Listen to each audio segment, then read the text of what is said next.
Il faut que tu arrêtes d'essayer de trouver des clients. Il faut que tu arrêtes d'ailleurs aussi d'essayer de développer ton activité. Pourquoi je te dis ça? Parce que la dernière fois, j'étais dans un podcast avec Alexis Genot et qui me dit à la fin, j'étais en séminaire et il y a quelqu'un qui m'a dit que j'allais essayer de développer mon activité. Et je lui ai dit, essaye de t'asseoir sur une chaise. D'ailleurs, c'est une invitation à ce que je te fais, cette petite vidéo.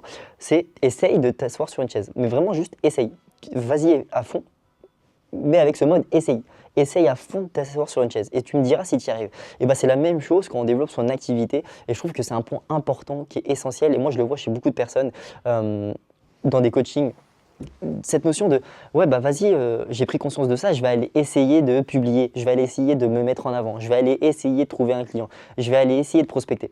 Mais ça sert à rien, ça sert à rien. C'est soit tu le fais à 100% et tu y vas et tu prends la responsabilité de regarder sous quelle forme tu as une forme de responsabilité pour passer à l'action, ou alors tu le fais pas du tout. Parce que essayer, tu augmentes tes chances à la hauteur de 50% de foirer totalement ou juste de faire n'importe quoi.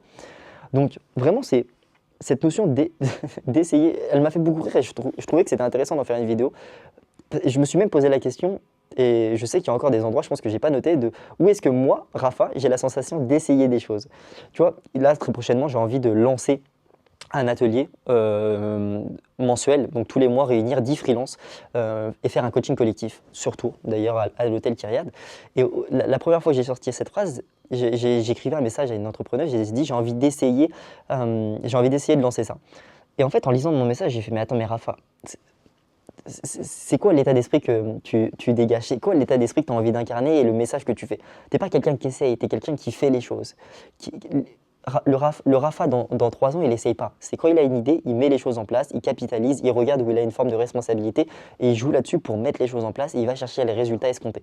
Donc, cette petite vidéo, elle est une invitation à te poser la question de regarde tous les endroits où tu as la sensation juste d'essayer de faire des choses, essayer d'envoyer des messages, essayer de prospecter, essayer de récupérer un oui pour vendre une prestation, essayer de vendre. Tu vois, je rentre en appel de vente, je vais aller essayer de vendre. Non, non, non, c'est pas tu vas essayer de vendre, tu vas vendre, tu vas vendre. Tu y vas à 100% et tu te laisses pas le choix. C'est plus, enfin, voilà, c'est important vraiment de mettre de l'énergie dessus parce que essayer des choses, c'est pas ce qui va t'amener là où tu veux aller. Par contre, faire les choses avec intention, avec amour et avec une énergie à 100%, connectée à ta vision long terme et connectée à ce qui est important pour toi, c'est ce qui fera la différence en 2025.